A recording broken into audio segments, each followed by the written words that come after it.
బీసీలు మొత్తం బీసీల పాపులేషన్ అధ్యక్ష 1,64,09,179 మంది అధ్యక్ష. ఎంతలో 3,54,00,000 మందిలోనే 46.25% అధ్యక్ష. అదేవిధంగా ముస్లిం మైనారిటీలు బీసీ ప్రాక్టీస్ చేసేవాళ్ళు బీసీల కింద ఉన్నవాళ్ళు 35,76,588. మొత్తం ఈ రాష్ట్రంలో ABCDE 5 కేటగిరీల కింద ఉన్న బీసీలు 56.33%. గత ప్రభుత్వం ఇచ్చిన రిపోర్టు 51% అధ్యక్షుడి రిపోర్టు ఉంది. ఈ రోజు నా ప్రభుత్వం చేసిన పక్కా లెక్కల ప్రకారం 56.33% వచ్చింది. రాజకీయ ప్రయోజనాల కోసము అవగాహన రాహిత్యంతో అర్థం లేని మాటలు రోడ్డు మీద ఎవరో మాట్లాడితే అవి తీసుకొచ్చి 9.5 సంవత్సరాలు నేను మంత్రిగా పనిచేసినా అని గప్పాలు కొట్టే వ్యక్తి వాటిని తీసుకొచ్చి ఇక్కడ మాట్లాడుతుండు. మీరు ప్రైవేట్ కాలేజీలలో అటెండర్ల నుంచి చిన్న వాళ్ళని ఎవరినో ఊరు పేరు లేని వాళ్ళతో మీరు చేయించారు. 12 గంటలలో చేయాలని గొప్పల కోసం గప్పాల కోసం చేసిరు. మీరు లిమ్కా బుక్ రికార్డుల కోసం చేసిరు.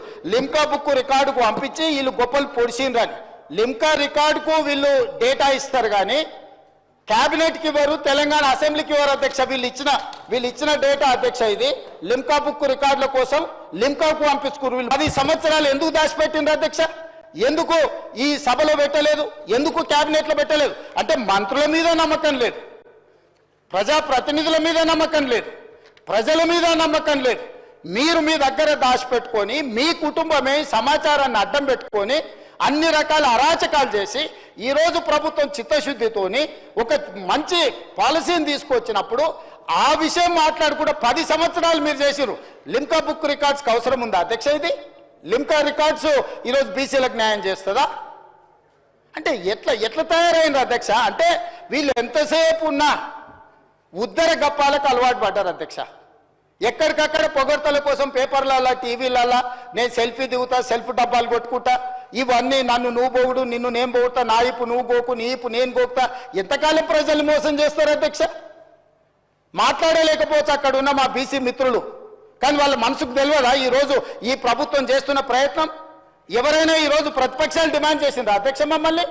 మేం బాధ్యత తీసుకొని ఈ ప్రక్రియ మొత్తం పూర్తి చేసి మంత్రివర్గంలో పెట్టి ఆమోదింపజేసి సభలో పెట్టి సభ ద్వారా మొత్తం దీన్ని ఆమోదించి వాళ్ళందరికీ స్థానిక సంస్థలలో కాకుండా విద్యా ఉద్యోగ ఉపాధి అవకాశాలలో రిజర్వేషన్లు పెట్టాలని మేం తాపత్రయపడుతుంటే మమ్మల్ని తప్పు పట్టేది ఏంది అధ్యక్ష? ఇదెక్కడ న్యాయము? ఇదెక్కడి పద్ధతి?